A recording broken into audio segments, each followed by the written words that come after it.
বাস্তুর আমরা যেসব 16টি zone mainly দেখে থাকি তার মধ্যে একটি নেগেটিভ জোন হচ্ছে সাউথ সাউথ ওয়েস্ট SSW বা দক্ষিণ দক্ষিণ পশ্চিম দিক। এই দিকটি জেনারেলি লেট গো, সব কিছু ছেড়ে দেওয়া বা এক্সপেন্ডিচার খরচা বা যত রকমের বাড়ির বা আমাদের শরীরে ডিসপোজাল, মানে যত রকমের বর্জন বা বর্জ্য পদার্থ আছে সেগুলোকে ডিসপোজাল করার যে দিক হচ্ছে এই দিক। এই যে সাউথ সাউথ ওয়েস্ট বা SSW, এই দিকের গুরুত্ব বাস্তুতে খুবই বেশি। এর মেন যে বৈশিষ্ট্যগুলো হচ্ছে, 1 নম্বর হচ্ছে নিষ্কাশন বা বর্জন।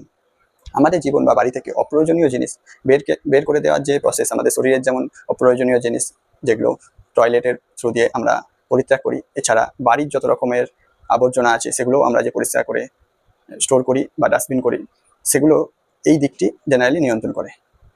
এবং এই দিকের আরও একটি প্রধান গুরুত্ব হচ্ছে আমাদের যত রকমের পেটের সমস্যা বা কনস্টিপেশন বা কোষ্ঠকাঠিন্য এগুলি হয়ে থাকে, এই দিকটি যদি ভারসাম্যহীন বা ইমব্যালেন্স হয়ে থাকে তাহলে এইসব সমস্যা আসতে পারে। এইদিকে যদি ইমব্যালেন্স হয় তাহলে আমাদের মধ্যে ওভার পসেসিভনেস এই টাইপের বা কোষ্ঠকাঠিন্য এই টাইপের সমস্যাগুলো বা মাঝে মধ্যে পেটের সমস্যা, লুজ মোশন এগুলো হতে পারে। এই দিকে একটি বাস্তুপুরুষের যে 45 দেবতা আছে তার মধ্যে একটি দেবতা আছে যেটাকে গন্ধর্ব দেবতা বলা হয়।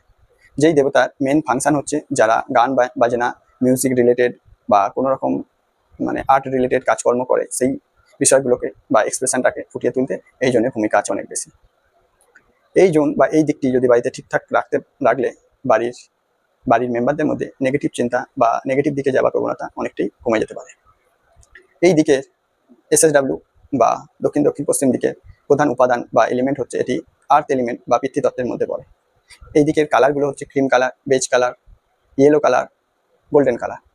এইদিকে অ্যান্টি এলিমেন্ট বা হচ্ছে যেগুলো জলতত্ত্ব বা ওয়াটার এলিমেন্ট, ফায়ার এলিমেন্ট, এগুলো এই জোনকে ক্ষতি করে বা নষ্ট করতে পারে। এই জোনের নেগেটিভ কালার হচ্ছে গ্রিন কালার, বাদামি colour, blue colour, black colour, এগুলো এই জোনের শক্তিকে অনেকটা নষ্ট করে দিতে পারে।